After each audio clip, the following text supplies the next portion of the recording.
तो हम शुरू करते हैं। श्रीमद् रविशेन आचार्य कृत पद्म पुराण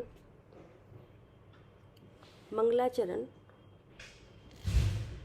चिदानंद चैतन्य के गुण अनंत उर्धार, भाषा पद्म पुराण की भाषो श्रुति अनुसार। तो ये है पुराण, रामचंद्र जी की कथा है इसमें। तो रामचंद्र जी जो कि एक मर्यादा पुरुषोत्तम के रूप में पूजे जाते थे। इनकी पूरा का पूरा ये इसमें जितना साहित्य इनका जीवन पूरा अलौकिक घटनाओं से पूरा मय है। और अष्टम बलभद्र श्री रामचंद्र जी पद्म नाम से ये प्रसिद्ध थे। तो पूरी घटनाओं से भरा हुआ है। इस तरह से इनका जीवन पूरी भरा रहा था। तो इस वजह से इनका जितना साहित्य मिलता है इसमें सब तरह की घटनाएं लिखी हुई है। अष्टम बलभद्र श्री रामचंद्र जी पद्म नाम से प्रसिद्ध थे और उन्हीं के नाम से इस ग्रंथ का पद्म चरित या पद्म पुराण नाम से इनका ग्रंथ ये प्रसिद्ध हुआ है इनके नाम से। और रामचंद्र जी के जो भाई लक्ष्मण थे वे 3 खंड के भरत क्षेत्र के अधिपति थे और अष्टम नारायण थे। और ये दोनों में ये सबको पता है, जगत प्रसिद्ध है कि नारायण और बलभद्र के इन दोनों का प्रेम आपस में जगत प्रसिद्ध है।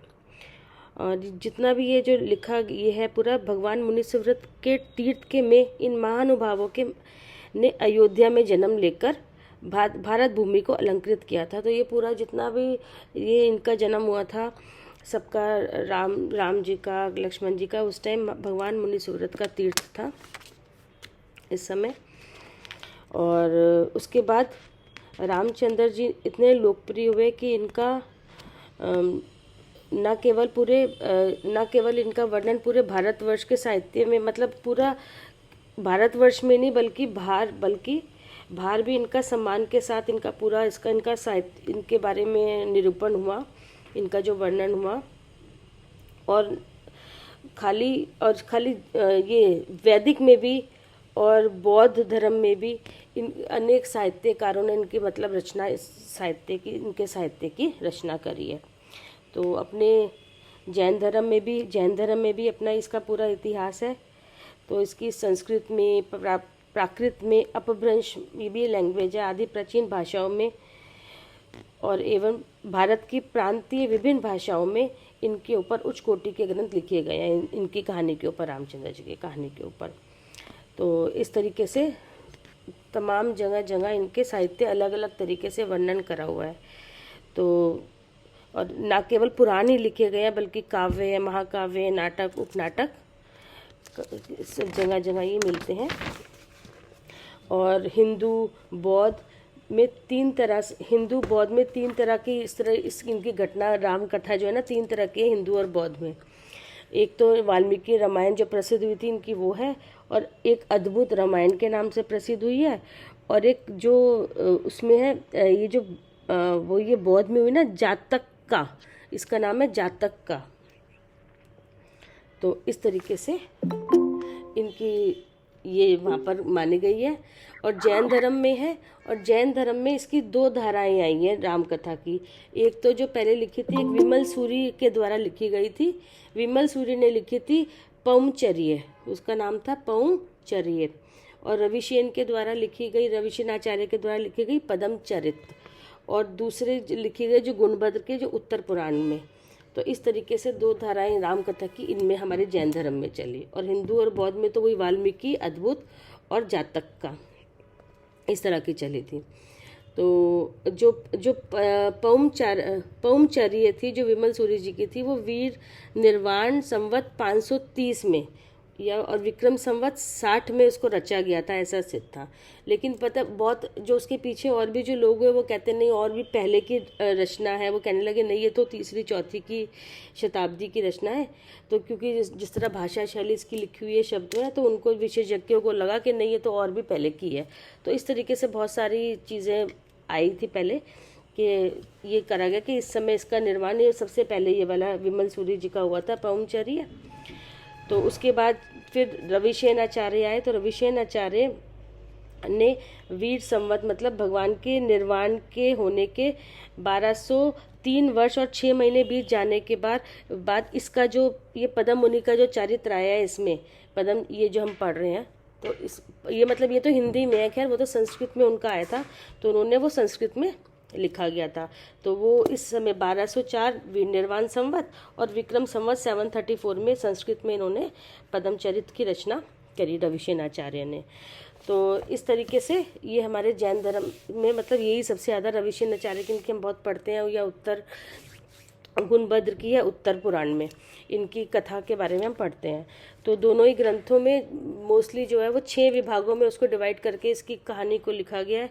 जैसे पहले विद्याधर कांड लिखा हुआ है और उसमें राक्षस वंश और वानर वंश के बारे में पूरी आई हुई है। फिर दूसरी बार में जो राम जो सीता उनका जन्म सबका जन्म वगैरह दिखाया और उससे किस तरह से विवाह हुआ ये सब दिखाया। फिर तीसरे में उनका वन भ्रमण का कितना काल कितनी देर कैसे कैसे रहा वो सब दिखाया। फिर चौथे भाग में सीता का हरण दिखाई और उसकी खोज दिखाई।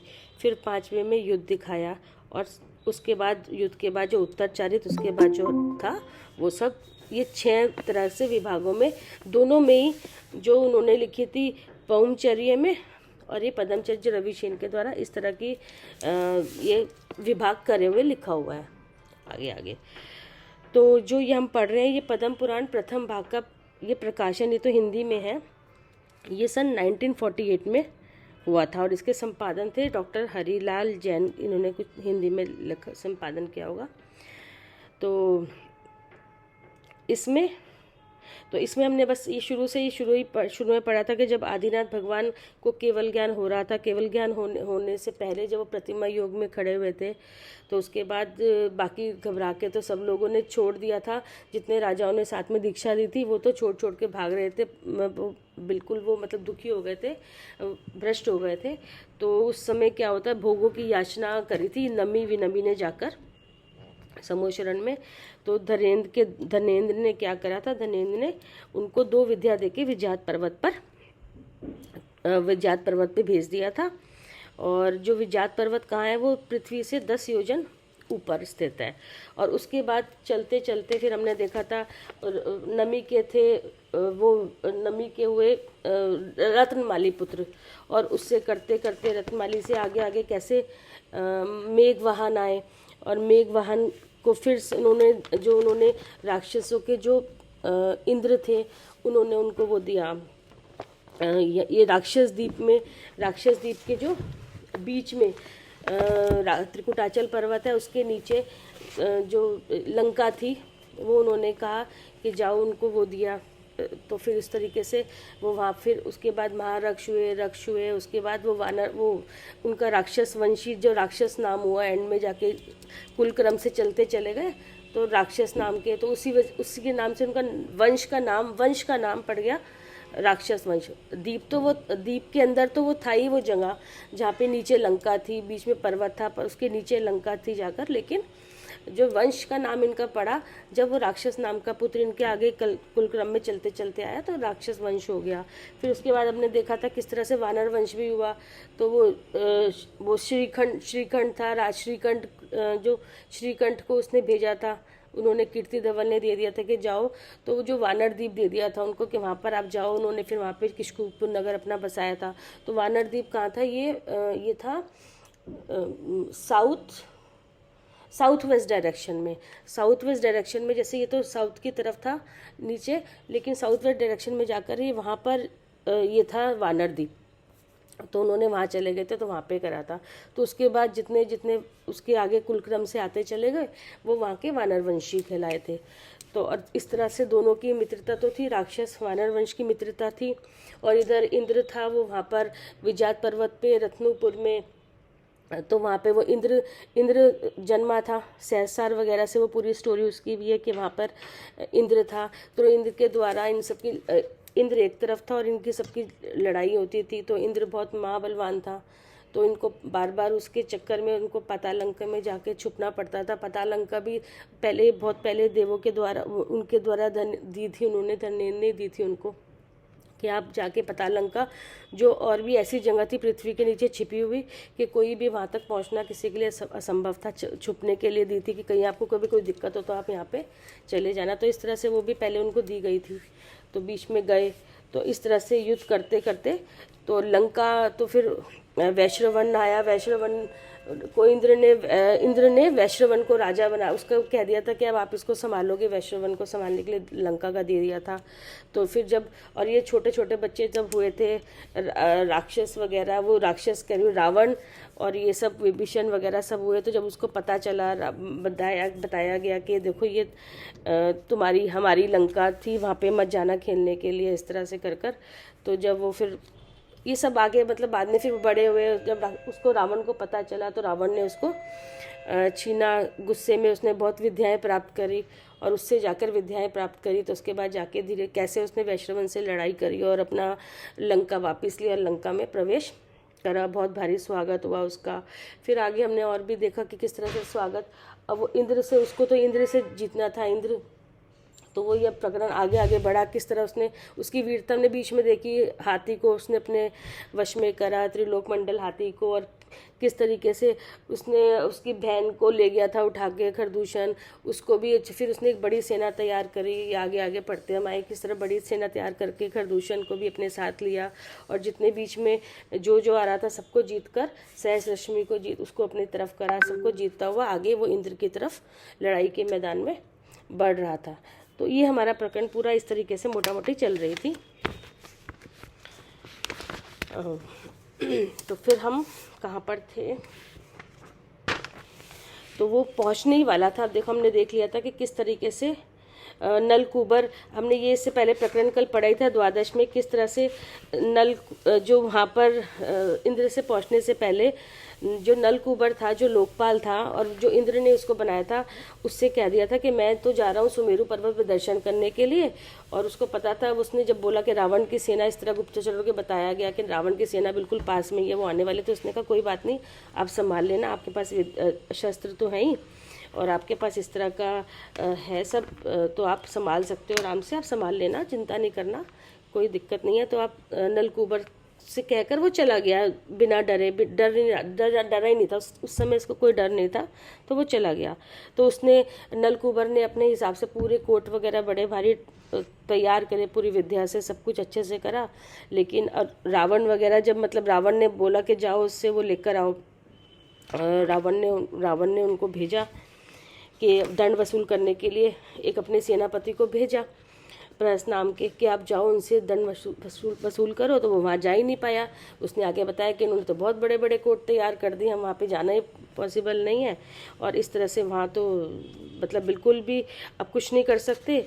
तो वो इस तरह से विचार कर रहे थे। तो इतने में नलकूबर की जो पत्नी थी उपरंभा, उसको पता चला कि रावण पास में आया हुआ है। तो रावण को वो चाहती थी, उसके साथ रमण करना चाहती थी। तो उसने दासी, अपनी जो सखी थी एक, उसको पटाया, उसको वहाँ भेजा। उसने किसी तरह उसको उसने मतलब पहले तो बहुत गुस्सा आया कि रावण को, तू ये क्या कह रही है, ये मेरे ये विरोध है, ये धर्म कार्य, धर्म नीति न्याय नीति के खिलाफ है, ये सब मैं नहीं करूँगा जिस तरह तू कह रही है। तो लेकिन विभीषण ने उसको कहा कि थोड़ा सा झूठ बोलने में, लड़ाई के मैदान में, युद्ध के मैदान में थोड़ा झूठ बोलने से क्या जाता है, थोड़ा झूठ ही बोल दो, क्या पता वो आए और हमें जो किला जो वहाँ पे उसका तोड़ मिल जाए, जो कोर्ट तैयार करा है, तो क्या पता हमें उसके बारे में कुछ पता चल जाए, किस तरह से उसको तोड़ना है और किस तरह हमें अंदर घुसना है उनके नगर में। तो रावण को बात ठीक लगी। तो रावण ने कहा चलो ठीक है, दासी की बात, चलो उसकी सखी थी जो दासी के रूप में थी, तो उसको बोल दिया ठीक है तुम जाओ, उसको ले आओ उपरंभा को। वो ले आई, वही हुआ जो वो चाहते थे। उन्होंने उससे पूछ लिया कि उसने, रावण ने बड़ी चालाकी से कहा ठीक है मैं तेरे साथ रमन तो करूँगा, लेकिन ये तो वन है, यहाँ पे कहाँ तू आराम से रह पाएगी, हम नगर के जाएंगे अच्छे बड़े बढ़िया तरीके से महल में, वहीं जाकर अपना आराम से रहेंगे, भोगेंगे। तो उसने कहा चलो ठीक है, वो बातों में आ गई और उसने उसको बता दिया कि नगर के अंदर कैसे एंटर करते हैं, किस तरह वो तोड़ते हैं दीवार को। तो उसने कहा नगर में आने के लिए उसने एक विद्या दी, आशालिका नाम की विद्या उसको बताई। तो उसके बाद बड़े आराम से, जैसे उनको विद्या का पता चला, तो उसने तो अपना सारा वो कोट, जितना जो मायावी जो बना रखा था कोट, आपस जो प्रकार एक बना रखा था, तो उसको वो हट गया वहाँ से एकदम वो विद्या एप्लीकेशन करते। तो उसके बाद नलकूबर को उसने जीवित पकड़ लिया। पकड़ने के बाद उसको बांध के ले आया। तो बांध के लाने के बाद भी उसने उसकी बीवी को फिर समझाया कि देखो ये गलत है, ये सही नहीं है, इस तरह से तुम अपने ये लो तुम्हारा ये पति, इसके साथ तुम दोनों आराम से सुख भोगो। और तो इस तरह से उसने रावण ने उसकी पति को बताया नहीं था कि इस तरह से मेरे पास ऐसे ऐसे आई थी, मुझे ऐसे रास्ता पता चला इस तरह से तोड़ने का, कुछ नहीं बोला। लेकिन उसके बाद वो दोनों को उसने भेज दिया आराम से कि जाओ तुम दोनों आराम से रहो। तो वो आराम से उसके बाद से रहने लगे वहीं पर। तो इस तरीके से रावण को तो फिर अब उसके पास वो पहुंच ही रहा था, अब वो इंद्र के पास। अब इंद्र वापस आया तो इंद्र को भी डर, इंद्र थोड़ा सा भयभीत हो गया कि इसने तो वो भी सब हटा दिया और सारे मतलब सबको अपने कंट्रोल में कर लिया। अब इंद्र की बारी थी, इंद्र को डर, तो इंद्र एक बार डर तो नहीं रहा था मगर उसको भय तो था ही अंदर से।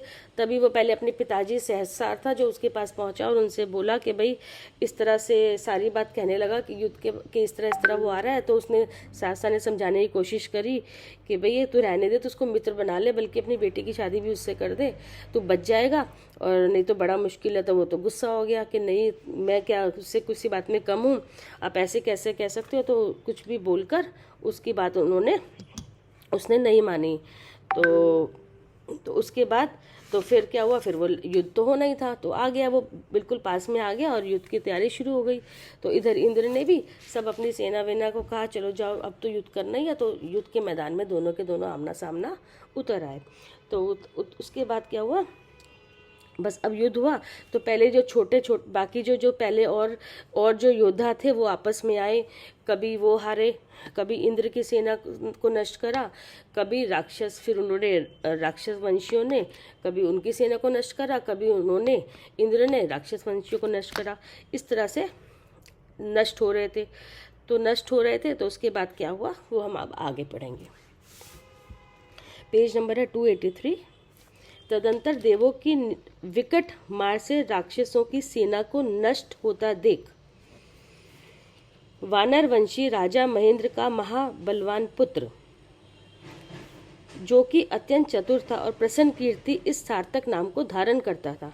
तो ये राजा महेंद्र का जो महाबलवान पुत्र था, जब युद्ध में हार रहे थे, प्रसन्न कीर्ति वो सामने आया युद्ध के लिए, और इस तरह से शत्रुओं की सेना को भयभीत करता हुआ वो सामने आया। अपनी सेना की रक्षा करते हुए उसने निरंतर निकलने वाले बाणों से शत्रु की सेना को परांगमुख कर दिया। विज्ञात पर्वत पर रहने वाले देवों की जो सेना नाना प्रकार के शस्त्रों से दीप्यमान थी, वह प्रथम तो प्रसन्न कीर्ति से अत्यधिक महान उत्साह को प्राप्त हुई, पर उसके बाद ही जब उसने उसकी ध्वजा और छत्र में वानर का चिन्ह देखा तो उसका मन टूक टूक हो गया।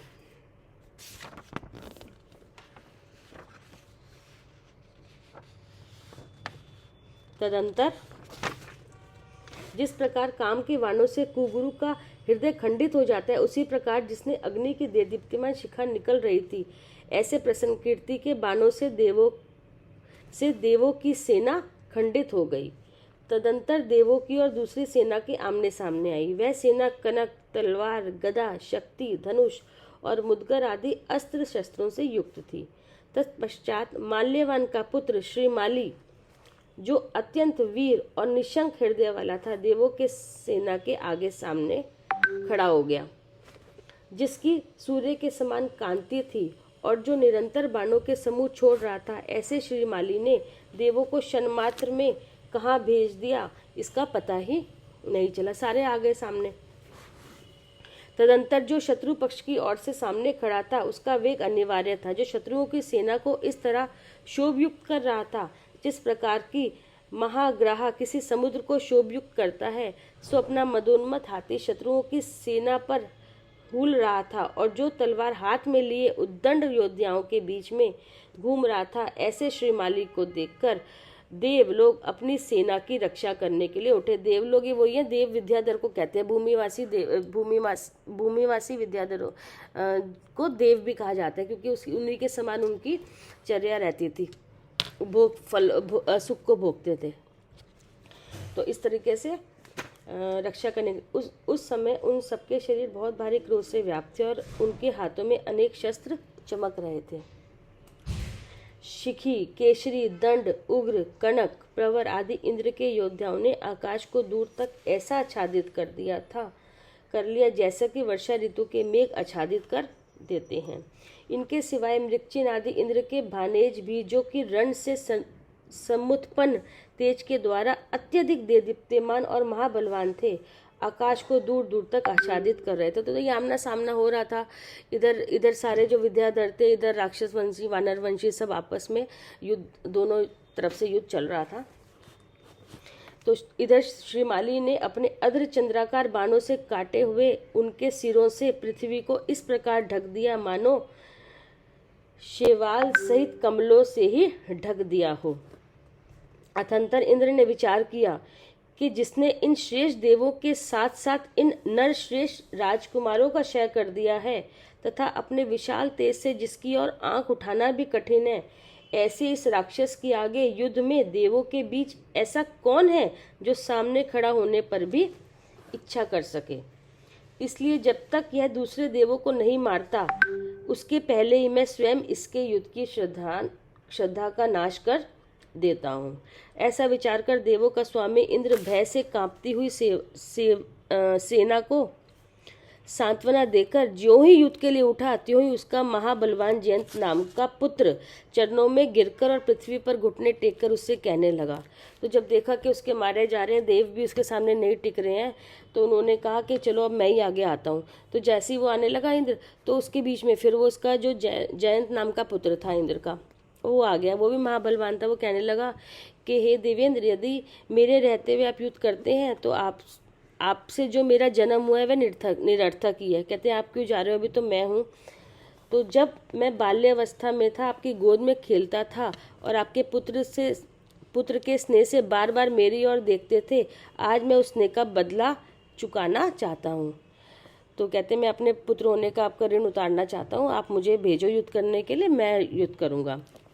तो उस ऋण से मैं मुक्त होना चाहता हूँ। इसलिए हे तात, आप निराकुल होकर घर पर रहिए, मैं क्षण भर में समस्त शत्रुओं का नाश कर डालता हूँ। हे तात, जो वस्तु थोड़े ही प्रयत्न के नक्शे द्वारा छेदी जा सकती है, वहाँ परशु का चलाना व्यर्थ ही है। इस प्रकार पिता को मनाकर जयंत युद्ध के लिए उद्यत हुआ। उस समय वह क्रोध अवश में ऐसा जान पड़ता था मानो शरीर के द्वारा आकाश को ही ग्रास बना रहा हो, आकाश ही ग्रस रहा हो। पवन के समान वेगशाली एवं देदीप्यमान शस्त्रों को धारण करने वाली सेना जिसकी रक्षा कर रही थी, ऐसा जयंत बिना किसी खेद के सहज ही श्रीमाली के सम्मुख। अब वो आया श्रीमाली के, क्योंकि श्रीमाली लड़ रहा था उस समय, तो श्रीमाली के सामने आया। उसने देर तक चिरकाल बाद रण के योग्य शत्रु को आया देख बहुत संतुष्ट हुआ। श्रीमाली ने कहा चलो अब तो कोई कम से कम कोई तो सामने आया, क्योंकि बाकी को तो सब वो हरा ही दिया था। कहता है कोई ऐसा मज़ा नहीं आया जिसके साथ मैं युद्ध करूं। तो उसको देख के श्रीमाली कहता है बड़ी देर बाद कोई रण में कोई योद्धा दिखाई दिया है। तो उसको बड़ा अच्छा लग रहा था। कहता है अब मज़ा आएगा लड़ाई करने में। और सेना के बीच गमन करता हुआ उसकी ओर दौड़ा। फिर दोनों आपस में फिर उसकी तरफ दौड़ा लड़ने के लिए। तदंतर जिनके धनुर्मंडल निरंतर खींचते हुए दिखाई देते थे, ऐसे क्रोध से भरे दोनों कुमारों ने एक दूसरे पर बाणों की वर्षा छोड़ी। जिनका चित्त आश्चर्य से भर रहा था और जो अपनी अपनी रेखाओं पर खड़ी थी, ऐसी दोनों ओर की सेनाएं निश्चल होकर उन दोनों कुमारों से कोई युद्ध देख रही थी। कोई युद्ध देख रही थी, दोनों कुमारों का युद्ध देख रही थी।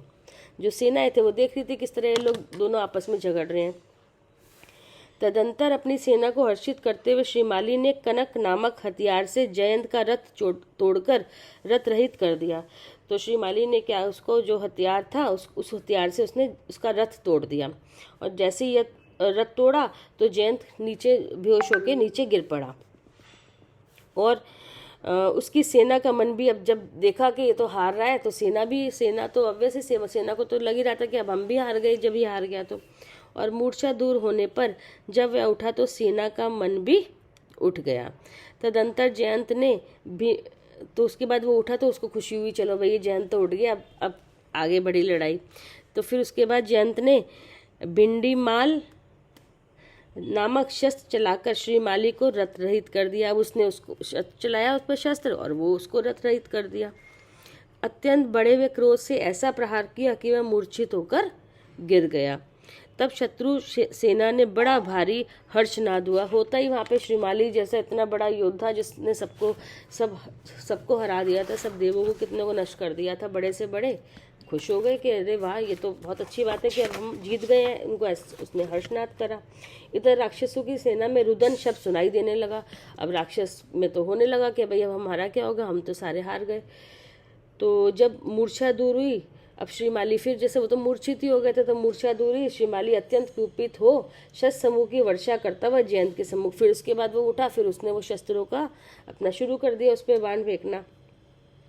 उस समय वे अत्यंत भयंकर दिखाई देता था।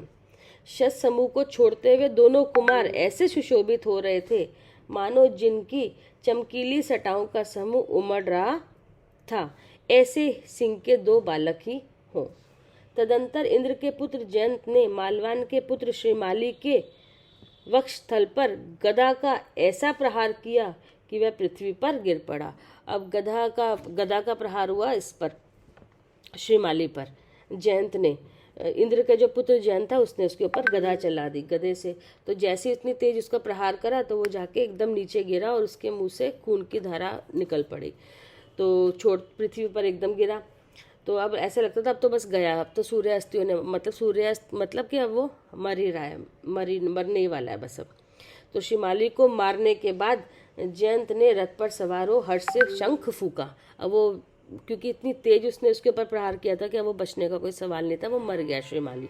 और मरने पर फिर उसने जयंत ने रथ पर सवार होकर हर्ष से शंख फूका, जिससे राक्षस भयभीत होकर इधर उधर भागने लगे। बस अब तो डर ही गए थे कि श्रीमाली तो पहले तो मूर्छा ही हुई थी, वो मर गया।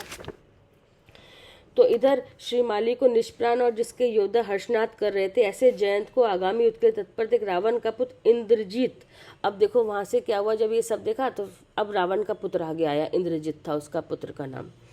तो उसने भागती हुई सेना को आश्वासन देता हुआ जयंत के सम्मुख, अब वो जयंत के सामने आया, इंद्र के पुत्र के सामने आया। उस समय वह क्रोध से बड़ा विकट जान पड़ता था।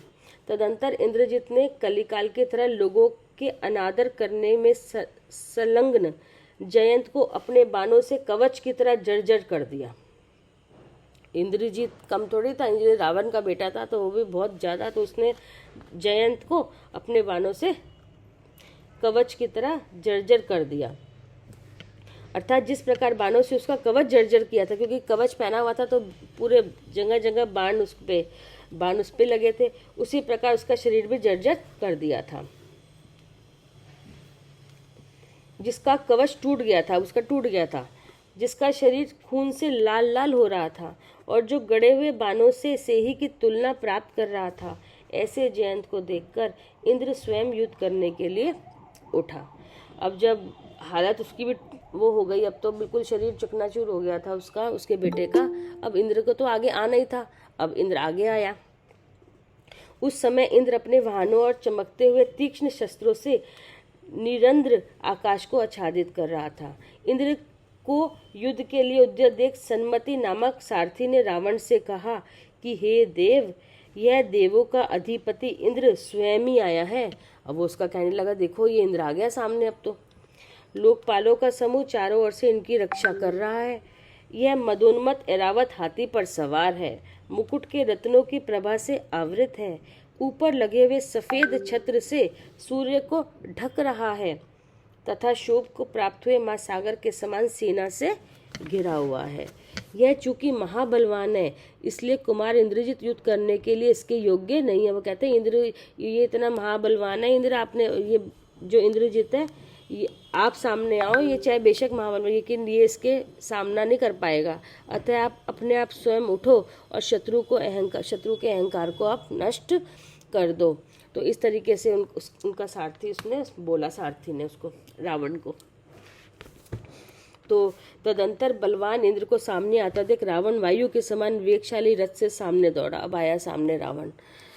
उस समय रावण माली के मरण का स्मरण कर रहा था। अब उसको याद आ गया कि इंद्र ने पहले उस समय उसके जो ताऊ थे माली, वो उसको मारा था, उसको सब बात पहले की याद आ गई। उस समय माली के मरण का स्मरण कर रहा था। और अभी हाल में जो श्रीमाली, अब श्रीमाली भी, उसका भी वध हो गया, तो ये सब देखा कि इसने इसको भी मार दिया। तो अब उस समय दोनों योद्धाओं का रोमांचकारी भयंकर युद्ध हो रहा था। वह युद्ध शस्त्र समुदाय से उत्पन्न सघन अंधकार से व्याप्त था। रावण ने देखा कि उसका पुत्र इंद्रजित सब ओर से शत्रुओं द्वारा घेर लिया गया, क्योंकि इंद्रजित पहले गया था, तो देखा सब शत्रुओं ने इंद्रजित को घेर लिया। तो वह गुस्सा होकर आगे की ओर दौड़ा। बहुत तो तदंतर जहाँ शस्त्रों के द्वारा अंधकार फैल रहा था और रुधिर का कोहरा छाया हुआ था, ऐसे युद्ध में यदि शूरवीर योद्धा पहचाने जाते थे तो केवल अपनी जोरदार आवाज से ही पहचाने जाते थे। जिन योद्धाओं ने पहले अपेक्षा भाव से युद्ध करना बंद कर दिया था, उन पर भी जब चोटें पड़ने लगी तब वे स्वामी की भक्ति से प्रेरित हो प्रहार जन्य क्रोध से अत्यधिक युद्ध करने लगे। गदा, शक्ति, कुंत, मूसल, कृपाण, बाण, परिध, कनक, चक्र, देखो ये सब शस्त्र हैं, ये सारे उस समय के शस्त्र होते थे ये सारे। छुरी, अहिनिप, शूल, पाश, भुशुंडी, ये तो हमें तो पढ़ ही रहे, हमें तो पता भी नहीं हो किस तरह के थे ये। कुठार, मुदगर, घन, पत्थर, लांगर, दंड, कौन, बांस के बाण तथा एक दूसरे को काटने वाले अन्य अनेक शस्त्रों से उस समय आकाश भयंकर हो गया था और शस्त्रों के पारंपरिक आघात से उसमें अग्नि उत्पन्न हो रही थी। उसी समय कहीं तो ग्रसद ग्रसद, कहीं शूद शूद, कहीं रण रण, कहीं किर्ण किर्ण, कहीं त्रप त्रप, कहीं दम दम, कहीं छम छम, कहीं पट पट, कहीं छल छल, कहीं तद तद, कहीं तड़ तड़, कहीं चट चट, कहीं दग्ध दग्ध की आवाज़ें आ रही थी। इस तरीके से सबके साउंड्स होंगे, अलग अलग अलग अलग शस्त्र, अलग अलग सबके औजार, तो इस तरीके से आवाज़ें आ रही थी युद्ध से। यथार्थ बात यह थी कि शस्त्रों से उत्पन्न स्वरों में उस समय रणांगन शब्दमय हो रहा था, मतलब आवाज़ ऐसे पूरे चारों तरफ आकाश में आवाज़ ही आवाज़ गूंज रही थी इन शस्त्रों के एक दूसरे पे प्रहार से, शस्त्रों के टकराने से। घोड़ा घोड़े को मार रहा था, हाथी हाथी को मार रहा था, घुड़सवार घुड़सवार को, हाथी का सवार हाथी के सवार को, रथ पे सवार रथ को नष्ट कर रहा था। जो जिसके सामने आया उसी को चीरने में तत्पर रहने वाले पैदल सिपाहियों का झुंड पैदल सिपाहियों के साथ युद्ध करने के लिए उद्यत था। हाथियों की शूटकार के साथ जो जल के छींटों का समूह निकल रहा था, वह शस्त्रपात से उत्पन्न अग्नि को शांत कर रहा था। प्रतिमा के समान भारी भारी जो दांत हाथियों के मुख से नीचे गिरते थे, वे गिरते गिरते ही अनेक योद्धाओं का पंक्ति का कचुम्बर निकाल देते थे। मतलब हाथी के दांत भी जैसे युद्ध में थे, लड़ाई हो रही थी, गिर रहे थे, तो उसके नीचे जितने जितने हाथी दांत के नीचे जितने वो लड़ने वाले योद्धा आते थे, सारे के सारे लाइन की लाइन से उसके ऊपर जैसे ही गिरता था वो मर जाते थे वो भी। अरे शूर पुरुष, प्रहार छोड़ कायर क्यों हो रहा है? हे सैनिक शिरोमणि, इस समय जरा मेरी तरफ। हाँ, हाथी के दांत के नीचे इतने सारे लोग मर जाएंगे? हाँ, तो इसमें लिखा है ना, कचुम्बर निकल जाता था, मर जाए मतलब कचुम्बर निकल जाता था, वो भी मतलब दब जाते थे। नहीं, पंक्ति की पंक्ति बात बोली ना आपने, यही लिखा हुआ है आरती यहाँ पे। गिरते गिरते ही अनेक योद्धाओं, इतने हेवी पता है बहुत बड़े। अच्छा आरती, जैसे अभी छोटे वाले हाथी, अब की मत कल्पना करो, उस समय की हाइट देखो कितनी होती थी, तो ऑब्वियस सी बात है हाथी की हाइट भी ज्यादा होगी और उनका दांतों का साइज भी बहुत भारी और बहुत बड़ा होगा। अभी कहीं तो तुम देख लो कितना बड़ा होता है, तो उस टाइम तो बात ही अलग होगी। पहले की हाथी का साइज तो बड़ा होता है, दांत तो छोटा होता है ना। नहीं, मगर दांत भी तो ऑब्वियसली, मतलब दांत भी बहुत भारी होता होगा ना आरती, बहुत भारी होता होगा और लंबा बड़ा होता होगा, पहले का साइज का फर्क होगा ना, तभी तो उन्होंने लिखा है। देखो हाथियों के मुख से नीचे गिरते थे जो भारी भारी जो दांत, देखो लिखा हुआ है प्रतिमा के समान भारी भारी जो दांत हाथियों के मुख से नीचे गिरते थे, वे गिरते गिरते ही अनेक योद्धाओं की पंक्ति, एक योद्धा एक आधा नहीं, योद्धाओं की पंक्ति का लाइन की लाइन का कचुम्बर निकाल देते थे। मतलब इतनी हालत, हाँ ऐसे ऐसे थे उनके हाथियों के दांत, देखो गिरते ये। अरे शूर पुरुष, प्रहार छोड़, कायर क्यों हो रहा है। मतलब हम इस तरह की चीजें लिखी हैं, हम सोच भी नहीं सकते। कोई उस टाइम कोई गन बंदूक जैसे जो आजकल चल रही है वो सब थोड़ा ही था कुछ भी, लेकिन देखो कैसे किस तरह थे शस्त्र इनके। आग भी निकलती थी, उससे कुछ भी काम कर लो, सारे काम होते थे उसमें।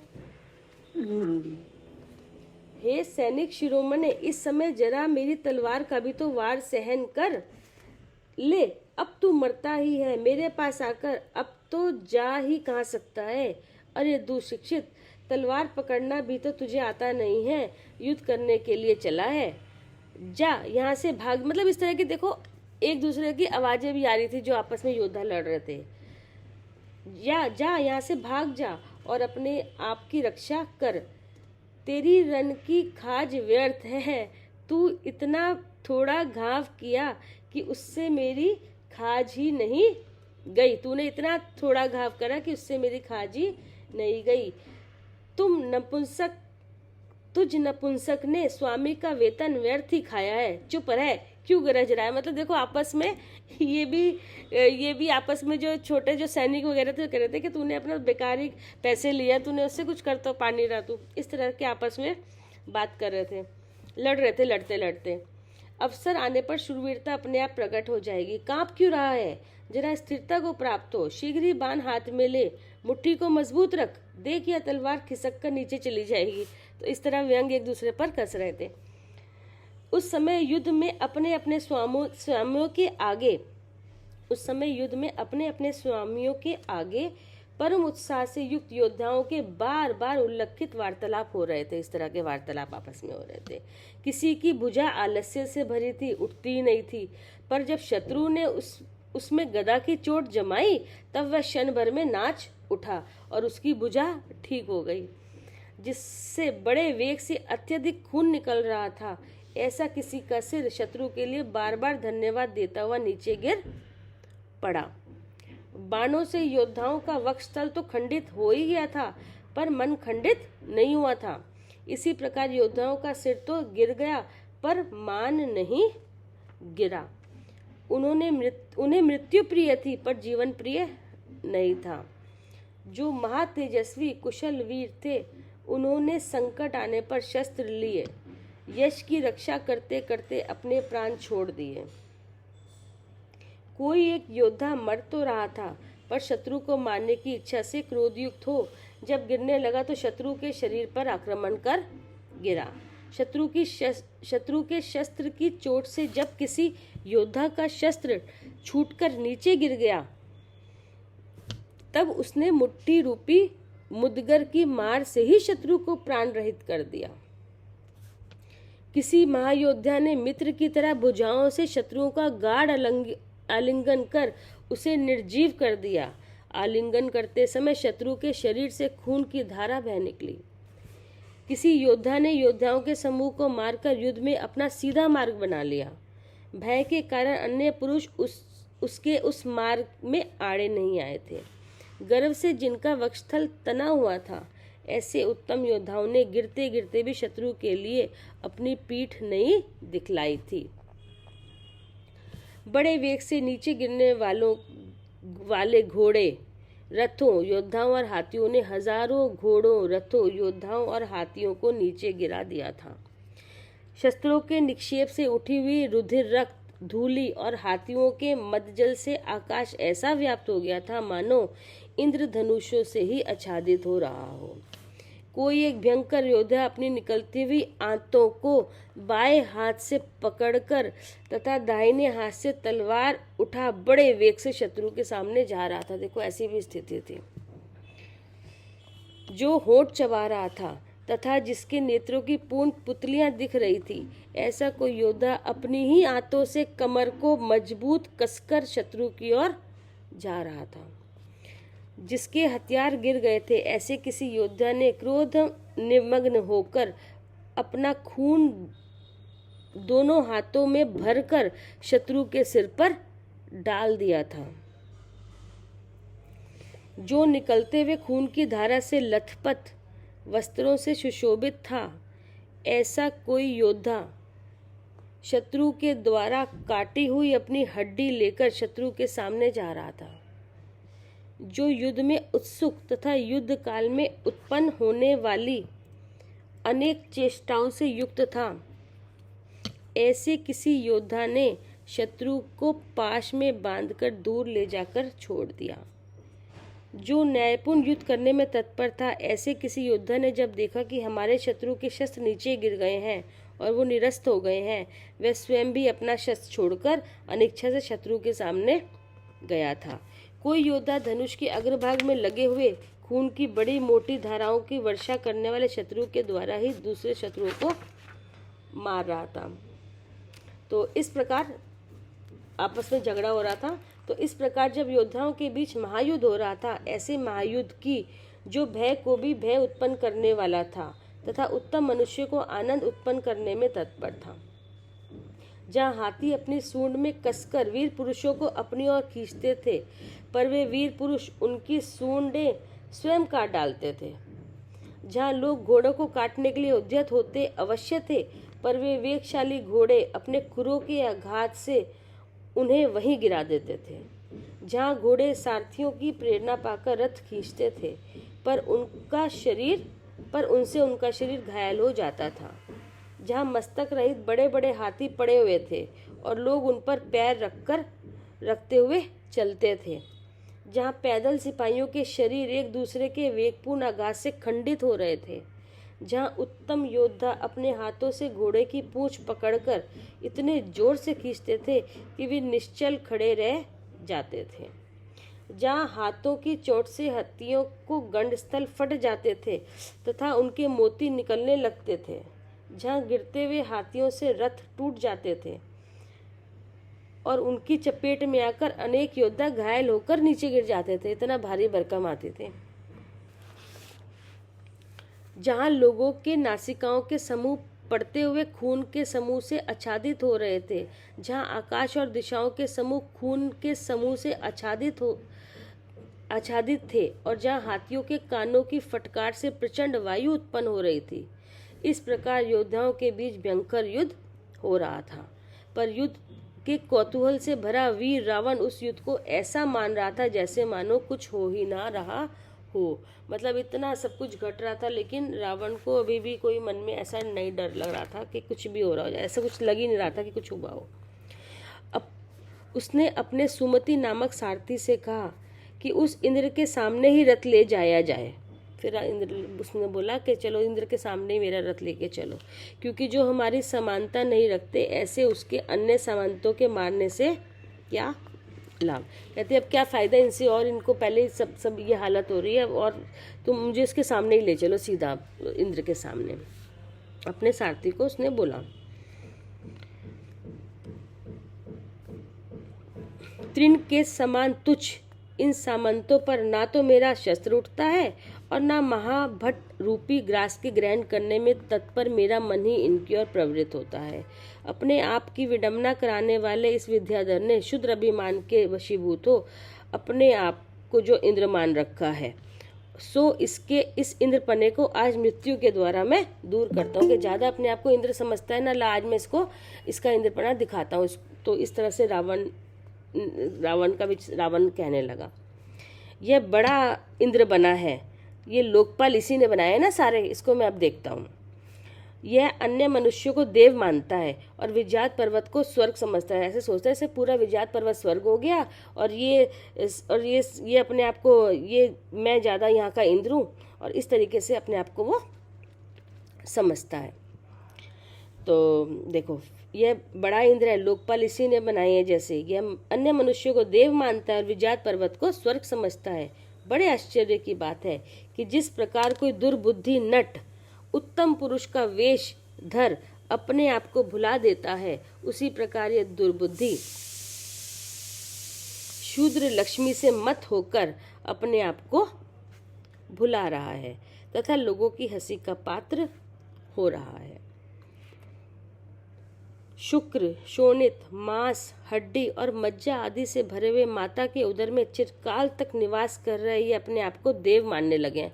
कहते देखो देव मान रहे हैं। अब देव का ये थोड़ी होता है कि वो कि उसमें इस तरह से धातुएं मिलती हैं, सब धातुओं उसमें इस तरह से मांस, मज्जा, शुक्र, ये सब थोड़ी देव की रचना तो अलग अलग उससे होती है, उत्पाद शैया से होती है। तो कहते हैं, कह रहे हैं अपने आप को देव मानते हैं ये। तो इनमें तो ये सारी चीज़ें भरी हुई हैं और माता के पेट से जन्म इनका हुआ है और अपने आप को मान रहे हैं, देव कहते हैं। तो इस तरह से रावण उनको बोले जा रहा था। विद्या के बल से कुछ तो भी करता हुआ यह अधीर व्यक्ति अपने आप को देव समझ रहा है कि इसका यह कार्य ऐसा है कि जिस प्रकार कौवा अपने आप को गरुड़ समझने लगता है। ऐसा कहते ही सुमति नामक सारथी ने महाबलवान सामंतों के द्वारा सुरक्षित रावण को रथ को इंद्र की सेना में प्रविष्ट करा दिया। आगे आ गया, वो इंद्र के सामने आ रहा है। वहां जाकर रावण ने इंद्र के उन सामंतों को सरल दृष्टि से देखा कि जो युद्ध में असमर्थ होकर भाग रहे थे। रावण को देखते ही वो तो ने सोचा है तो भागने लगे वापस। तथा कीड़ों के समान जिनकी दयनीय चेष्टाएं थी। जिस प्रकार किनारे नीर के प्रवाहों को नहीं रोक सकते थे, जिस प्रकार मिथ्या दर्शन के साथ व्रताचरण करने वाले मनुष्य क्रोध सहित मन के वेग को नहीं रोक पाते हैं, उसी प्रकार शत्रु भी रावण के आगे बढ़ने से नहीं रोक सके थे।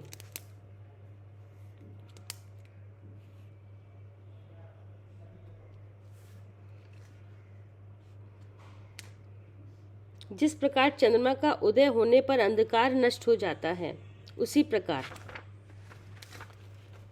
क्षीर समुद्र की आवर्त के समान धवल रावण का छत्र देखकर देवों की सेना ना जाने कहाँ नष्ट हो गई। कैलाश पर्वत के समान ऊंचे हाथी पर सवार हुआ इंद्र भी तरकस से बाण निकालता हुआ रावण के सम्मुख आया। वहां से इंद्र भी आया इस तरीके से। जिस प्रकार मेघ बड़ी मोटी धाराओं के समूह को किसी पर्वत पर छोड़ता है, उसी प्रकार इंद्र भी कान तक खींचे हुए बाण रावण के ऊपर छोड़ने लगा। इधर रावण ने भी इंद्र के उन बाणों को बीच में ही अपने बाणों से छेड़ डाला। उधर से वो वार कर रहा था, उधर से वो काट रहा था रावण उसके बाणों को, इंद्र के बाणों को, और अपने बाणों से समस्त आकाश में मंडप सा बना दिया। इस प्रकार बाणों के द्वारा बाण छेदे भेदे जाने लगे और सूर्य की किरणें इस तरह निर्मूल नष्ट हो गई मानो भय से कहीं छिप गई हो। मतलब इतना गहन बाणों की वर्षा हो रही थी और इस तरह से दोनों तरफ से कि सूर्य निकल रहा है नहीं, उसकी सूर्य की रोशनी तक नहीं नजर आ रही थी। इस तरह से भयंकर बाणों का अंधेरा छाया हुआ था। इसी समय युद्ध के देखने से जिसे बहुत भारी हर्ष उत्पन्न हो रहा था, ऐसा नारद जहाँ बाण नहीं पहुंच पाते थे वहां आनंद विभोर हो नृत्य कर रहा था।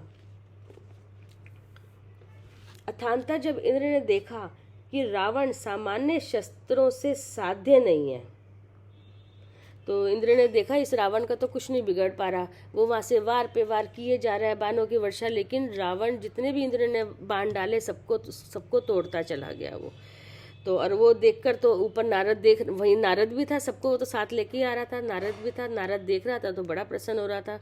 उसको लग रहा था कि अच्छा लग रहा था कि रावण जीत रहा है, वो इधर ही था। तो फिर वहाँ पर तो रावण अच्छा, उसने इंद्र को लगा ये तो इससे तो सामान्य शस्त्र इसके कोई काम नहीं कर पाएंगे, रावण को नहीं उधेड़ देंगे, तो मैं कुछ और ही करता हूँ। तो उसने क्या करा, उसके ऊपर आग्नेय बाण, देखो अब आएंगे नाम आएंगे बाण, किस किस तरह के बाण होते थे और किस किस तरह के चलाए, तो उस तरह के अब इसमें नाम भी आएंगे आगे।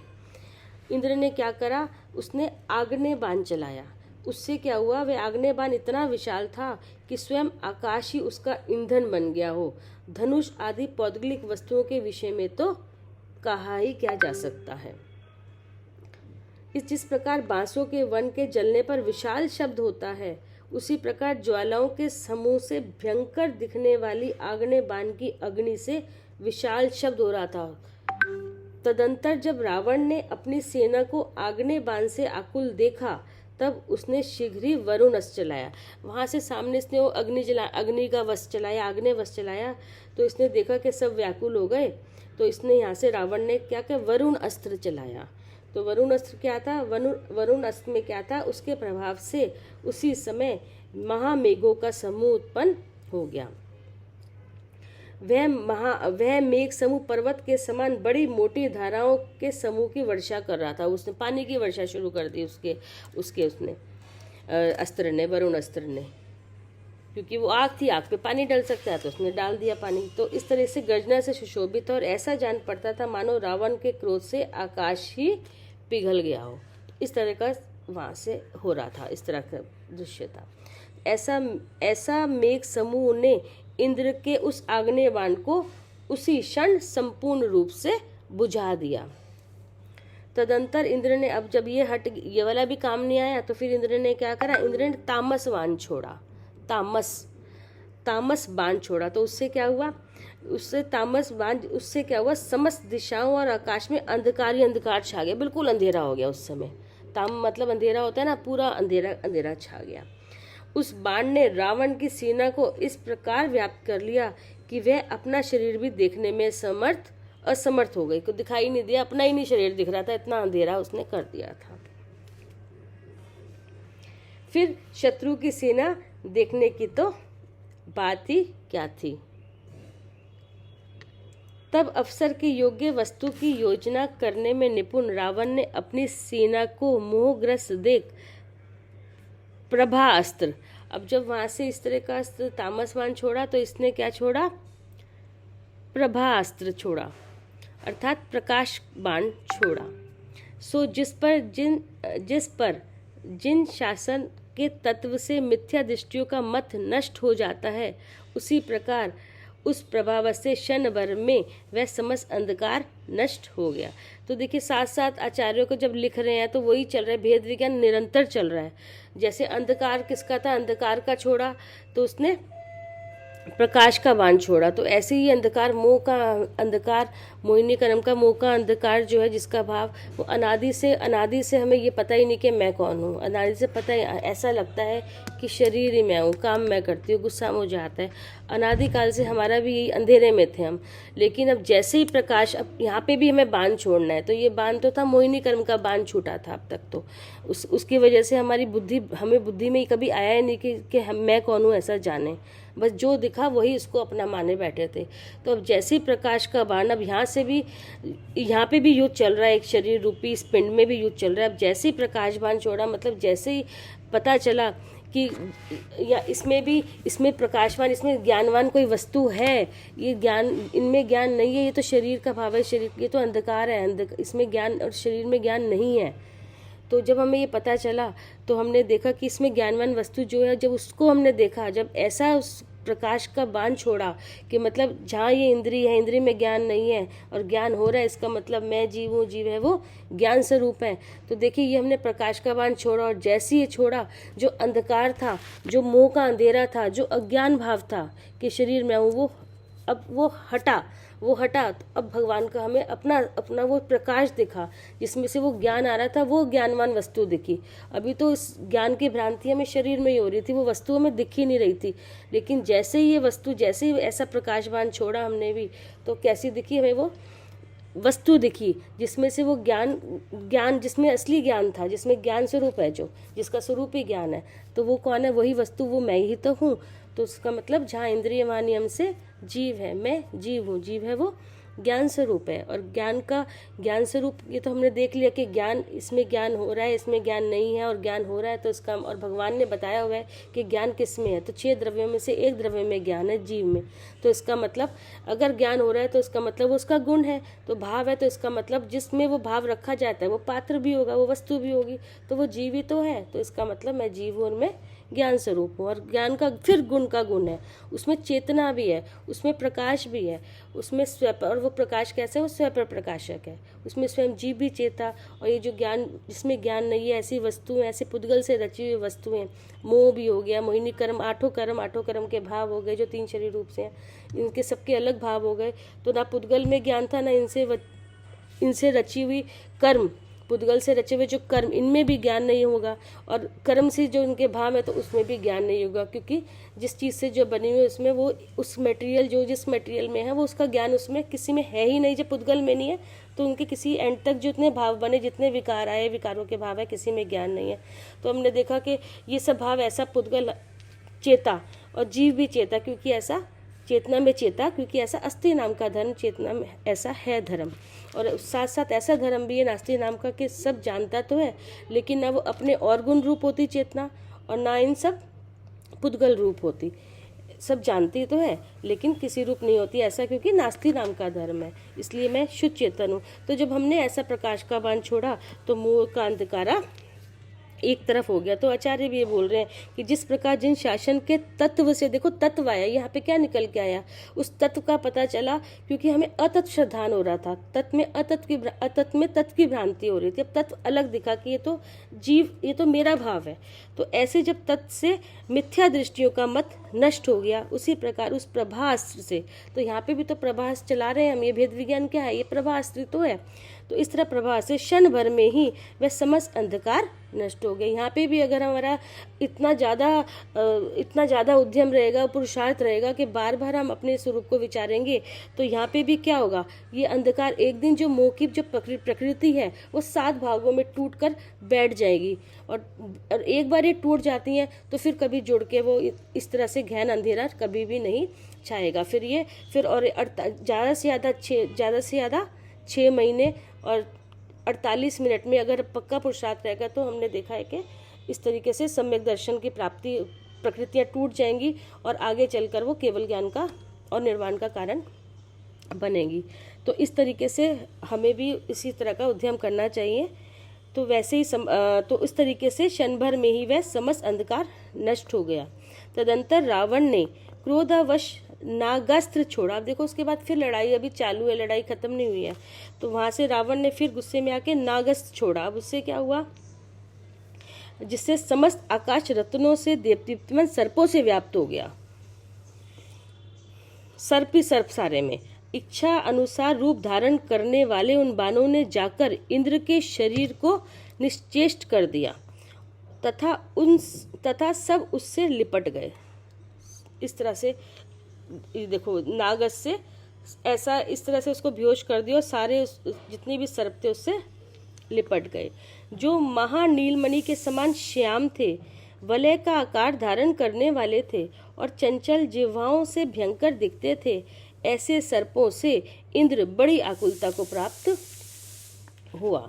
जिस प्रकार कर्म जाल से, अब देखो फिर आचार्यों के बुद्धि में बराबर भेद विज्ञान चल रहा है, कहीं पे भी वो छूट नहीं रहे हैं, कहानी भी बता रहे हैं लेकिन भेद विज्ञान। देखो जिस प्रकार कैसे गिरा था वो, किस तरह से गिरा था, जिसको उसको बराबर आकुलता हो जा रही थी, इस तरह से गिर गया था सर्पों से।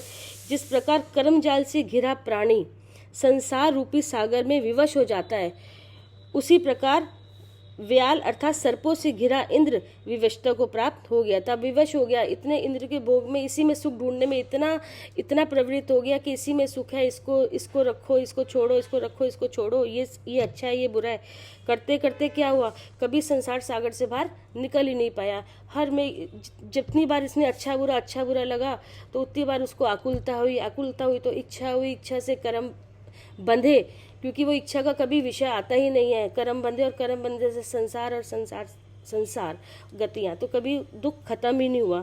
तो कहते हैं वो, तो इस तरीके से कर्म जाल से घिरा हुआ प्राणी संसार सागर में विवश हो जाता है, तो उसको पता ही नहीं चलता कि इसका अच्छे बुरे क्या कारण था। अगर वो उसको कारण पकड़ लेते कि अच्छा बुरा क्यों लग रहा है, तो वहीं से उल्टा हो सकता था, लेकिन पता नहीं चला, तो वो उसी में आकुलित होता हुआ अपने गतियों को, संसार को बढ़ाता हुआ भयंकर आकुलता को, विवशता को प्राप्त हो गया। और अगर वो ये देख लेता कि देखो ये अच्छा बुरा इसलिए लग रहा है क्योंकि इसने आँख से देख लिया, हमने इंद्री से देख लिया, हमने जो ज्ञान की भ्रांति वो इंद्री में कर ली, और अगर हम वहाँ से देख लेते कि अरे इसमें तो ज्ञान ही नहीं है, अगर वहीं से हम छलना लगा के इंद्री से भेद विज्ञान करके कि अरे इंद्री काम कर रही है, इंद्री है, इंद्री का विषय दिखाई दे रहे हैं, तो विषय तो बाद में अच्छे बुरे तो तब लगते जब वो इंद्री से देखेगा, तो अच्छे बुरे तो लगे ही नहीं, वो तो सवाल ही नहीं उठता। जहाँ इंद्रिय वहाँ नियम से जीव है, उसने बिल्कुल पलटी मार ली, पलट गया, जीव है वो वो ज्ञान स्वरूप, वो तो अपने स्वरूप में आ गया। तो अब कहाँ कोई विवश कर रहा है इसको, ना कुछ अच्छा लग रहा है ना बुरा लग रहा है, सब एक समान लगने लगी सब चीज़ें, क्योंकि सब चीज़ें पुद्गल की दिखने लगी। और जहाँ ऐसा पुद्गल है वहाँ जीव है, तो उसने तो वो देख लिया अपने स्वरूप को अलग, पुद्गल पुद्गल रूप से देखा, अपना स्वरूप अपने रूप से देखा, सब देख लिया और किसी रूप नहीं हुआ, इसलिए कैसा रहा, शुद्ध चेतन। तो जिसने, अब वो कहाँ कोई इसको विवश कर रहा है, कोई कर्म अब है बाकी, सब कुछ कर्म मोह, लेकिन अगर जब मोह नहीं है और कर्म बाकी है होने के बावजूद भी वो, उसका कोई कुछ बिगाड़ नहीं रहा, उसका संसार नहीं बन रहा, उसका संसार तो अब कट रहा है, अनंत संसार वो कट रहा है, वो तो मोक्ष मार्ग की ओर बढ़ रहा है। देखो पलट गया वहीं से, इतना पलटी मारने से इतना सब फर्क पड़ गया। तो इस तरीके से कहाँ पर थे हम, यहाँ पर जो आचार्य कह रहे थे, जिस प्रकार कर्म जाल से घिरा प्राणी संसार रूपी सागर में विवश हो जाता है, देखो विवश हो जाता है, उसी प्रकार व्याल अर्थात सर्पों से घिरा इंद्र विवशता को प्राप्त हो गया। तदंतर, क्योंकि इंद्रियों ने अपने वश में कर रखा था, अब आपने इंद्रिय से भेद विज्ञान करते इंद्रियों का वश खत्म हो गया। तदंतर इंद्र ने गरुड़ास्त्र, उसके बाद देखो फिर इंद्र ने क्या करा, फिर अभी वार कंटिन्यू अभी चल रही है लड़ाई, इंद्र ने गरुड़ास्त्र का ध्यान किया, जिसके प्रभाव से उसी क्षण आकाश सुवर्ण में पंखों की कांति के समूह से पीला हो गया, जिसका वेग अत्यंत तीव्र था। ऐसी गरुड़ की पंखों की वायु से रावण की समस्त सेना ऐसी चंचल हो गई मानो हिंडोला ही झूल रही हो। गरुड़ की वायु का स्पर्श होते ही पता नहीं चला कि नागबाण कहाँ चले गए। वो तो इधर से इसने मारा तो इधर से उसने करा। वे शरीर में कहाँ कहाँ बंधे थे उन स्थानों का पता भी नहीं रहा। तो इस तरीके से यहाँ पे जो भेद विज्ञान है वो गरुड़ास्त्र की तरह हमने इस्तेमाल करा कि पता ही नहीं चला ये सब कहाँ चले गए। तो गरुड़ की वायु का स्पर्श होते ही पता ही नहीं चला कि नागबाण कहाँ चले गए। तो जैसे ही इंद्री से भेद विज्ञान का पता ही नहीं चला, ये विषय इंद्री के विषय अच्छे बुरे लग रहे थे, वो कहाँ चले गए, कहाँ खत्म हो गया, इसका आगे का पूरा ड्रामा कहाँ चला गया। वे शरीर में कहाँ कहाँ बंधे थे उन स्थानों का पता भी नहीं चला। गरुड़ का आलिंगन होने से जिसके समस्त बंधन दूर हो गए थे, ऐसा इंद्र ग्रीष्म ऋतु के सूर्य के समान भयंकर हो गया। जब रावण ने देखा कि इंद्र नागपाश से छूट गया है, तब वह जिससे मद झर रहा था ऐसे त्रिलोक मंडन नामक विजय हाथी पर सवार हुआ। अब जो रावण ने पहले इस त्रिलोक मंडन हाथी को जीता था, तो वो उस पर सवार हुआ। उधर से इंद्र भी क्रोधवश अपना ऐरावत हाथी रावण के निकट ले, उधर वो ऐरावत हाथी पे आया इंद्र, और ये अपना त्रिलोक मंडन हाथी पे आमना सामना फिर आए। तदनंतर बहुत भारी गर्व को धारण करने वाला दोनों हाथियों में महायुद्ध हुआ, जिनसे मद झर रहा था, जो चमकती हुई स्वर्ण की माला रूपी बिजली के सहित थे तथा जो लगातार विशाल गर्जना कर रहे थे। ऐसे दोनों हाथी मेघ का आकार धारण कर रहे थे। अब देखो मोह रूपी हाथी यहाँ सामने है और यहाँ जीव रूपी हाथी है, हम यहाँ पे सामने सामने युद्ध हो रहा है। तो इस तरीके से एक यहाँ पे भी युद्ध चल रहा है और इधर भी युद्ध चल रहा है। तो इसको हराने का तरीका हमें पता ही है कि विधि के जहाँ मोह है वहाँ नियम से जीव है, मैं जीव हूँ। जीव है वो ज्ञान स्वरूप है, क्योंकि इनमें मोह में ज्ञान नहीं है, क्योंकि कर्म का बना है और कर्म पुद्गल से बने, इसमें ज्ञान नहीं है। लेकिन ज्ञान तो हो रहा है, इसके भाव का ज्ञान तो हो रहा है, तो ज्ञान हो रहा है तो इसका मतलब यहाँ जानने वाला है। और जानने वाला कौन है? वो जीव, वो मैं ही तो हूँ, वो जीव द्रव्य। तो मैं जीव हूँ, मैं ज्ञान स्वरूप हूँ, और ज्ञान स्वरूप है वो फिर चेतन स्वरूप है। चेतन चेत रहा है, स्वयं पर प्रकाशक से चेत रहा है। तो इसमें अपना गुण देखो, अपना भी तो चेता कि मैं जीव हूँ। किसमें चेता? अपने स्वरूप में ही, अपने चेतना का ऐसा भाव है, उसी में अपना स्वरूप भी चेता, अपना गुण भी चेता। कहाँ चेता? चेतना में तो चेता अपना रूप। और जो अपना रूप नहीं है उसकी देखने की भी ताकत चेतना में ही है। क्या नहीं है? पुद्गल के भाव, वो सब अपने में थोड़ी है, लेकिन उसकी ताकत भी हम में ही है, उस चेतना में ही है। तो चेतन में तो दोनों भाव चेतना है, क्योंकि उसका धर्म है कि उसको दोनों भाव में चेतते हैं उसमें। और लेकिन उसका धर्म शासत ये भी है कि वो नास्ति नाम का धर्म ही जिसका नाम है कि वो किसी रूप होता भी नहीं है। सब चेतता तो है लेकिन किसी रूप नहीं होता, इसलिए मैं शुद्ध चेतन हूँ। तो इस तरीके से दोनों हाथी आमने सामने बराबर युद्ध कर रहे थे। तो देखो, परस्पर के दांतों के आघात से ऐसा लगता था मानो भयंकर वज्र गिर रहे हों और उनसे शब्दायमान हो समस्त संसार कंपित हो रहे हो। जिनका शरीर अत्यंत चंचल था तथा वेग भारी था, ऐसे दोनों हाथी अपनी मोटी सूंडों को फैलाते, सिकोड़ते और ताड़ित कर रहे थे। साफ साफ दिखने वाली पुतलियों से, जिनके नेत्र अत्यंत क्रूर जान पड़ते थे, जिनके कान खड़े थे और जो महाबल से युक्त थे, ऐसे दोनों हाथियों में बहुत भारी युद्ध किया। तदंतर शक्तिशाली रावण ने उछलकर अपना पैर इंद्र के हाथी के मस्तक पर रखा और बड़ी शीघ्रता पैर की ठोकर देकर सारथी को नीचे गिरा दिया।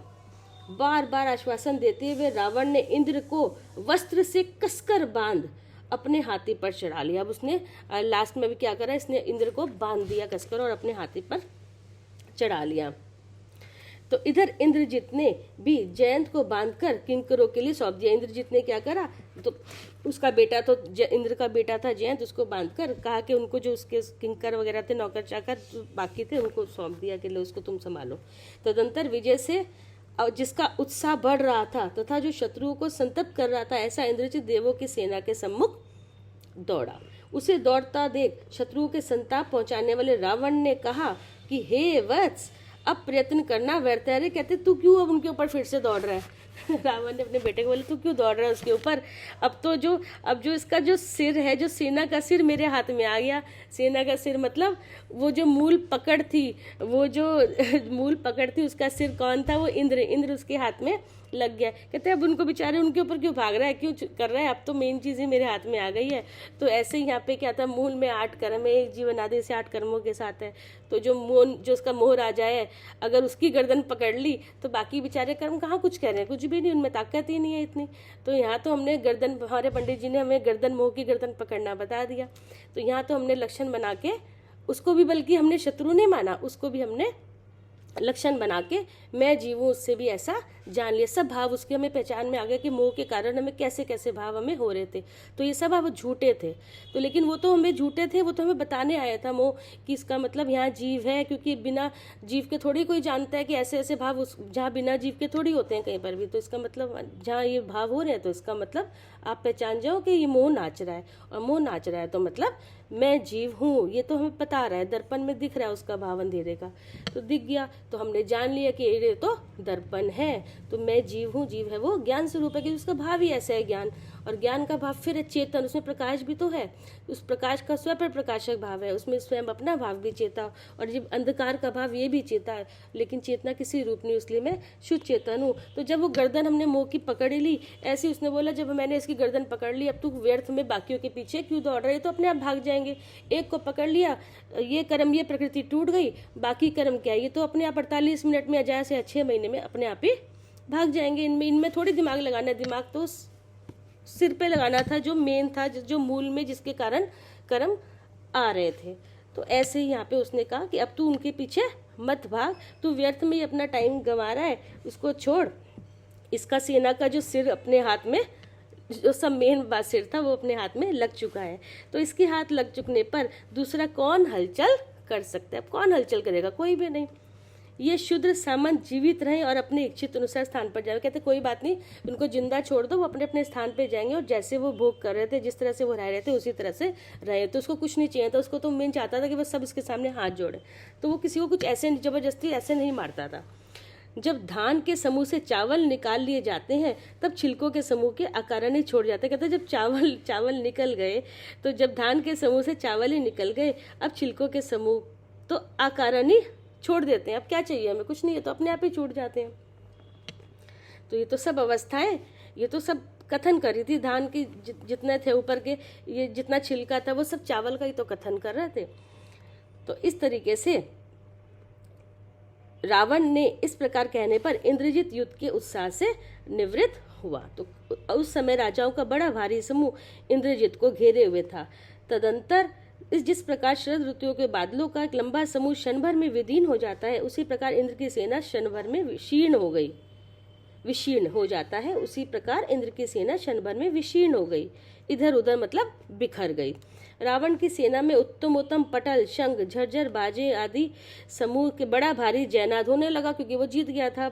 और उधर जयनाद से इंद्र को पकड़ा जाकर रावण की सेना निराकुल रावण की सेना निराकुल हो गई, अब तो शांत हो गई। मतलब अब तो पहले जितनी आकुलता हो रही थी कि कहीं हार ना जाएं, हम तो सब मारे जा रहे हैं, डर था, तो वो सब कहते हैं अब कोई डर नहीं, अब तो ये हमारे इस हाथ में इंद्र आ गया, अब हमें कोई डर नहीं, अब तो हम जीत गए।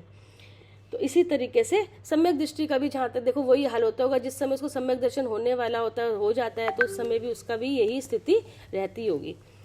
तो इस तरीके से निराकुलता जब हम देखते हैं, मैं शुद्ध चेतन तक पहुँचते हैं, तो पूरा इसका मतलब ऐसी निराकुलता उसे हमें भी आती होगी कि डर, कोई भी डर खत्म, सब तरह का डर खत्म हो जाता होगा।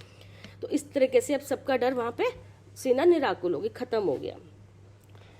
तो तदंतर परम विभूति से युक्त रावण सेना के आकाश को आच्छादित करता हुआ लंका की ओर चला। अब वापिस वो लंका भी तो जाएगा, वहां से युद्ध करने के लिए आया था, विजात पर्वत तक गया था इनसे लड़ने के लिए। अब वो वापिस आया और वहाँ पे सारे आकर उसकी खूब उसकी जय जयकार हुई, आके उसको फिर वही तोहफे उपहार लाए सब, तो खूब अच्छे से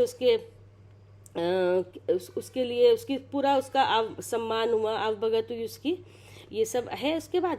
और उसके बाद तदंतर जो स्वभाव से ही सुंदर थी और उस समय विशेषकर सजाई गई थी, जिसमें रतन निर्मित बड़े बड़े ऊंचे तोरण खड़े किए गए थे, जो मन वायु से हिलती हुई रंग बिरंगी ध्वजाओं से युक्ति केशर आदि मनोज्ञ वस्तुओं से मिश्रित जल से जहाँ की समस्त पृथ्वी सींची गई थी।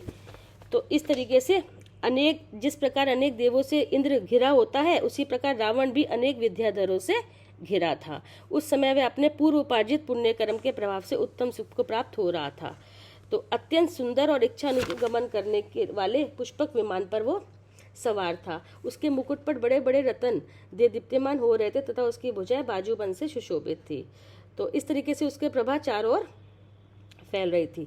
तो गौतम स्वामी राजा शनिक से कहते हैं कि जिसने पूर्व उपार्जित पुण्य कर्म के प्रभाव से सब प्रकार की तैयारी से युक्त समस्त शत्रुओं को तृण के समान जीतकर उत्तम वैभव प्राप्त किया था, ऐसा इंद्र विद्याधर पुण्य कर्म से क्षीण, देखो एक का वहाँ पे ये भी कर्म का भाव था। देखो आचार्य की फिर बुद्धि बिल्कुल मतलब बराबर, मैं तो ये देख रही हूँ, मेरे को तो बहुत बार बीच में दिखता रहता है लेकिन बोलती नहीं हूँ बीच बीच में, लेकिन हर जगह की मतलब अब उनकी बुद्धि देखो बराबर भेद विज्ञान पे टिकी हुई है कि बार बार वो कह रहे देखो ये पुण्य कर्म की वजह से हो रहा है, पाप कर्म की वजह से हो रहा है, तो इसको अपना मत मान लेना, ये तो कर्म है, कर्म के भाव है।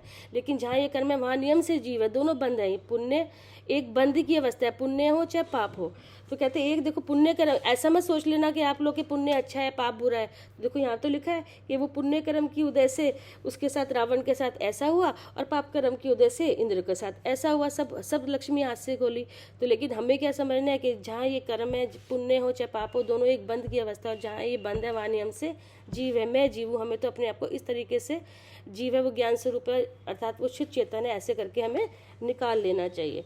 तो इस प्रकार तथा विद्याधर रावण अपने पूर्व उपार्जित पुण्य कर्म के प्रभाव से समस्त बलवान शत्रुओं को निर्मूल नष्ट कर वृद्धि को प्राप्त हुआ। इस प्रकार संसार के समस्त कार्य कर्म जनित हैं। देखो फिर वो ये आचार्य वो ये बोल रहे हैं कि जितने भी कार्य हैं सब कर्म जनित हैं, ऐसा जानकर है भव्य जनों, देखो हमें भव्य जनों का उन्होंने संबोधन दिया है, अन्य पदार्थों में आसक्ति छोड़ो। अन्य पदार्थ कौन से? सब इंद्रिय के विषय जितने जो आपको लग रहे हैं सब अन्य पदार्थ ही तो है, अपने से ये शरीर है, अपने से अलग ही तो है सारा, तीन शरीर है, क्या ये अन्य पदार्थ है, अपने से अलग पदार्थ है, ये इसकी रचना है, ये इससे बाहर तो बहुत ही दूर है। लेकिन पहले तो यहीं देखो, तो तीन शरीर ये अपने से अन्य पदार्थ ही तो है। अन्य पदार्थों में आसक्ति छोड़कर सूर्य के समान कांति को उत्पन्न करने वाले एक पुण्य कर्म का ही संचय करो। अब ये पुण्य कर्म तो ये तो क्या है, जब मोक्ष मार्ग में चलोगे ये तो आपके पैरों के बीच में लोग बड़े बड़े चक्रवर्ती इसको छोड़ छोड़ के चल देते हैं। अभी हमने देखा कितने कितने जाकर दीक्षा ले लेते हैं। अगर इसी में इस पुण्य कर्म के जो सामग्री में ही सब कुछ सुख आए तो क्यों छोड़ के चले आते, क्यों दीक्षा ली? तो इसका मतलब ये सब सुख के साधन नहीं बल्कि ये दुख के ही साधन है अगर इसमें अच्छा बुरा करेंगे तो। लेकिन हमें तो विधि है कि जहाँ ऐसा कर्म है, जहाँ ऐसा बंध है, चाहे पुण्य हो चाहे पाप हो, वो नियम से जीव है, मैं जीव हूँ और मैं शुद्ध चेतन हूँ। तो इस तरीके से तो ये तो कर्म के भाव है, इसका इसमें हमें इसमें करेंगे तो यही मिलेगा। लेकिन हमें तो मोक्ष, अगर मोक्ष मार्ग बनाना है तो हमें मोक्ष का ही उद्यम पुरुषार्थ ही करना चाहिए। तो इसी के साथ ये पड़ाव तो आते रहेंगे, ये तो पड़ाव, हाँ ये तो रास्ते के पड़ाव है, सब अवस्थाएं हैं, इनसे हमारा एक ही काम है कि अपने को शुद्ध चेतन निकालते रहो। तो यही लड़ाई हमारी है और यही हमें सीख मिली है। तो हमने पढ़ भी लिया और अपने आप को अलग भी देखते, हमारा ये फर्ज था। तो चलना, तभी तो हम निकल पाएंगे। नहीं तो हम अगर अच्छा बुरा करने लगे हम भी फंस जाएंगे। क्या मतलब है कि और के रामायण है जो अन्य लोगों के द्वारा रामायण लिखी गई है, जो हम ये भगवान के द्वारा रची हुई ये रामायण पढ़ रहे हैं इस तरह का, तो क्या फायदा होगा? यही तो है, देखो ये वैराग्य उत्पन्न करा रहा है, ये फंसा नहीं रहा हमें। ये प्रथमान योग इसीलिए तो ये है प्रथमन योग कि इसको इसीलिए है, करके इससे भी जीव को देखो, हाँ, कि जहाँ ये पुण्य पाप की प्रकृति है वहाँ नियम से जीव है, मैं जीव हूँ, इसमें फंसना नहीं है। वही आचार्य कह रहे, वही हमने पंडित जी से सीखा है। तो उनको भी बहुत बहुत धन्यवाद जो हमारी बुद्धि मतलब सही खाली जगह जाती कहानी है। पढ़ लेने से नहीं होगा। बिल्कुल, हमारे, हाँ, सुमत पंडित जी को बहुत बहुत धन्यवाद जो हमारी बुद्धि उन्होंने सही करी है। तो इस तरह से हम अपना कल्याण का मार्ग निकाल सकते हैं, कुछ भी पढ़ें लेकिन अपना कल्याण का मार्ग निकाल लेंगे, ठीक है ना। तो इस तरीके से, हे जिनवानी भारती तो हे जपो दिन रैन, जो तेरी शरणा गए सो पावे सुख चैन, जावानी के ज्ञान से सूझे लोकालोक, सोवानी मस्तक नमो सदा देत हूँ। जिनवानी माता की, द्वादशांग जिनवानी माता की जय। महान जैन धर्म की जय। जय। सभी को जय जिनेंद्र। सभी को जय जय।